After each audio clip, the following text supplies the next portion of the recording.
Hello everyone, welcome to my channel home things. और मैं हूँ प्रेमलता। तो बहुत दिन से वीडियो बहुत पर कभी मेरी तबीयत की परेशानी हो जा रही है, कभी फ़ोन की मेरी गलती नहीं है। अब बोलेंगे मैं साड़ी वाड़ी पहन के ग्रीन ग्रीन रेडी की हूँ। तो मेरे नेबर में आज मेहंदी है, तो मेहंदी का प्रोग्राम मैं नहीं दिखा सकती हूँ ना। पता नहीं सामने वाले लोग क्या सोचे, सबको तो सब कुछ पसंद नहीं है, इसीलिए तो आज ज़्यादा देर नहीं करते हुए आज हम लोग अपने टॉपिक पे चलते हैं और आपको एक कहानी सुनाते हैं। कहानी कैसी लगी बताइएगा ज़रूर। अभी मेरा ना लाइक बढ़ रहा है ना सब्सक्राइब बढ़ रहा है, यानी आप लोग हम पे ध्यान नहीं दे रहे हैं। जिस तरह फ़ोन हम पे मेरा पीछा छुड़ाना चाह रहा है, उस तरह से आप लोग भी मेरे से पीछा छुड़ाना चाह रहे हैं, समझ रहे हैं। तो आज देर ना करते हुए चलते हैं अपने अगले स्टेप की तरफ और अपने कहानी की तरफ, है ना। तो आज हम लोग बताते हैं कि नमक की इम्पोर्टेंस की क्या होती है। तो चलिए इसी पे आज बात करेंगे। तो पहले के ज़माना में राजा तो बहुत हुआ करते थे। तो उसी प्रकार किसी राज्य में एक राजा थे, उनकी 5 बेटियां थी।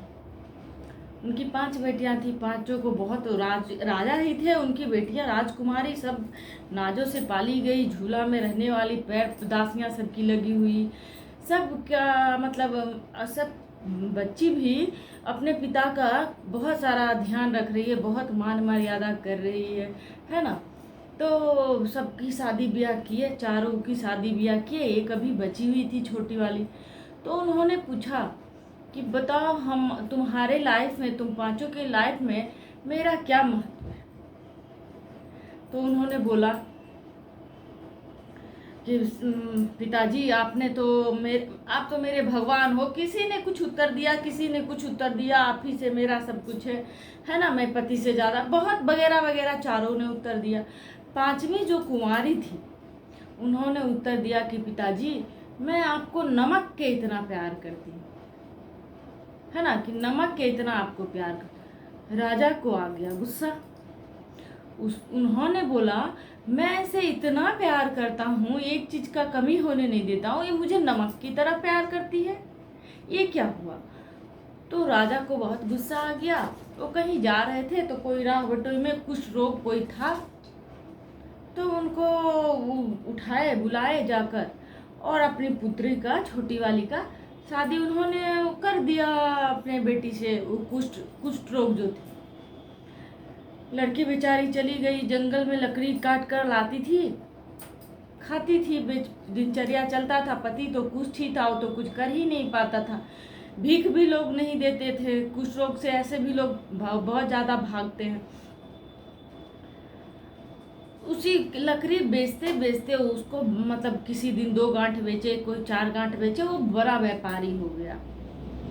लड़की हो गई बहुत, वो भी बिजनेसमैन हो गई। उनका पति का भी देख रख रखाव में और आयुर्वेदिक दवाई से वो ठीक हो गए, और वो भी अपने पति पत्नी का सहायता करने लगे। तो दोनों मिलके एक अच्छे खुशहाल जीवन और बड़े व्यापारी हो गए। तो पहले तो फोन वोन हुआ नहीं करते थे, कोई कोई कोई किसी तरह से जानता था। 2 साल 10 साल में अपने बाल बच्चा क्या हाल वाल जानते थे राजा लोग। तो इनसे कोई मतलब ही नहीं था। वो चारों बेटी की तरफ जाते थे, यहाँ पर तो आते नहीं थे। तो किसी तरह से राजा को पता चला कि हमारी बेटी तो बहुत तरक्की कर गई है। तो उन्होंने एक दिन आया, राजा आए और बैठा, सब देख के बोले कि मैं तुम्हारे लिए बहुत खुशी हूँ, बहुत चिंतित रहता था, लाचारी में मैंने शादी किया था इनसे और मुझे ये लड़का पे विश्वास था। वो बोली, हंस के बोली छोटी वाली बेटी कि ठीक है पिताजी, आपने जो किया, आप मेरे पिता हैं, आप मेरे लिए जो भी किए सोच समझ के बहुत बढ़िया किए। रात हुई, 56 तरह का भोग बना। पिताजी भोजन को ग्रहण करने बैठे, सारा भोजन एक एक करके बारीक बारीक करके मुंह में डाला।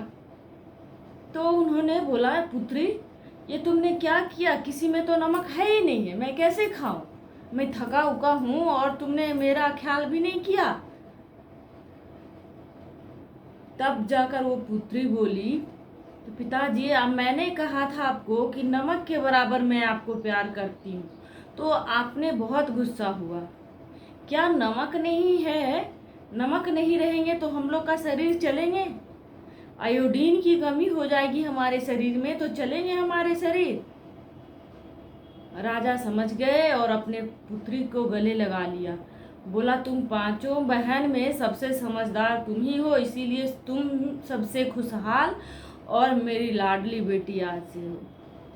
तो नमक का कहानी आप लोग जाने, और कैसा लगा ये जरूर आप बताइएगा, है ना।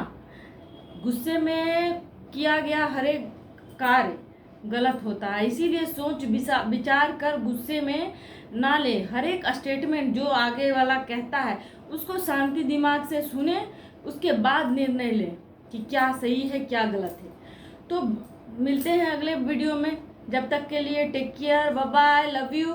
और आप लोग सपोर्ट करें, शेयर करें। Bye bye, love you guys, love you.